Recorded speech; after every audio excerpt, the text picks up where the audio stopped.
Sri motivation YouTube சேனலுக்கு வந்திருக்கிற உங்கள் எல்லாரையும் அன்போடு வரவேற்கிறேன். இந்த யூடியூப் சேனலில் சிந்தனையை தூண்டக்கூடிய குட்டி குட்டியான அழகான கதைகளை தான் நம்ம பார்க்க போகிறோம்.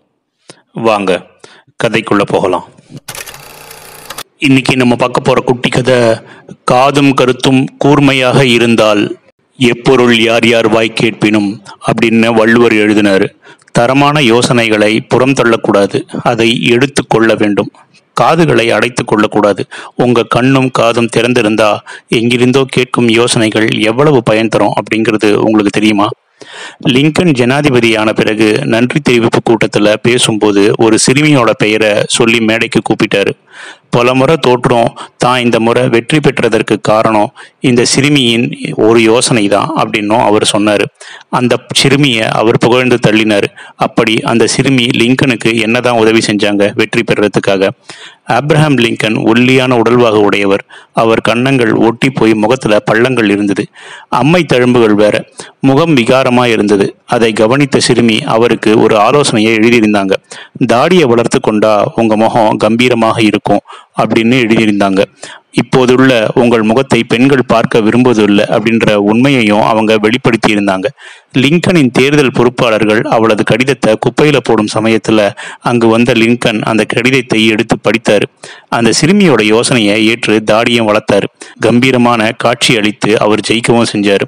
அதற்காக அந்த சிறுமியை தேடி நன்றியும் தெரிவித்தாரு லிங்கன். நமது பெரிய சிக்கல்களுக்கு பெரிய பெரிய மனிதர்கள் தான் யோசனை சொல்ல வேண்டும் அப்படிங்கிறது இல்லை. எங்கிருந்தோ வரும் எளிய யோசனைகள் கூட நமக்கு வெற்றியை தரும்.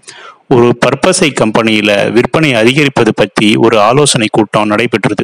பல யோசனைகள் தரப்பட்டன. விளம்பரத்தை கூட்டுவது, இலவச இணைப்பு தருவது, பரிசுகள் கூப்பன் தருவது, போட்டி நடத்துவது அப்படின்னு பல யோசனைகளை பல பேர் அள்ளி விட்டாங்க. அப்போது அங்கிருந்த கடைநிலை ஊழியர் ஒருத்தர் பர்பஸை டியூப்ல வாயை கொஞ்சம் அகலப்படுத்துங்க அப்படின்னு யோசனையை சொன்னார். சுற்றி இருந்தவங்க எல்லாருமே சிரிச்சாங்க. ஆனா அவர் யோசனையை நிர்வாகம் ஏற்றது. அது அபாரமான பலனையும் அவங்களுக்கு அளிச்சது.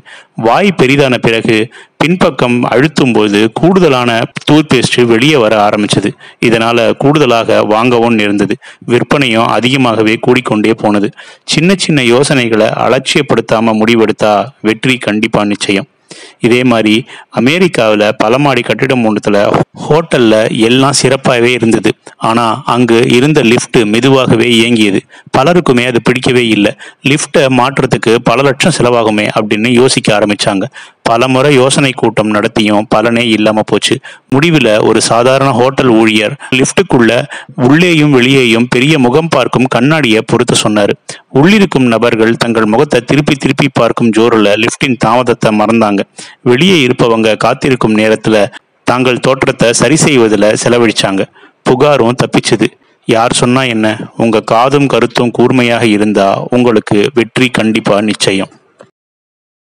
இந்த குட்டி கதை உங்களுக்கு பிடிச்சிருக்குன்னு நினைக்கிறேன். பிடிச்சிருந்தா லைக் பண்ணுங்க, கமெண்ட் பண்ணுங்க, உங்க ஃப்ரெண்ட்ஸுக்கு ஷேர் பண்ணுங்க. நன்றி.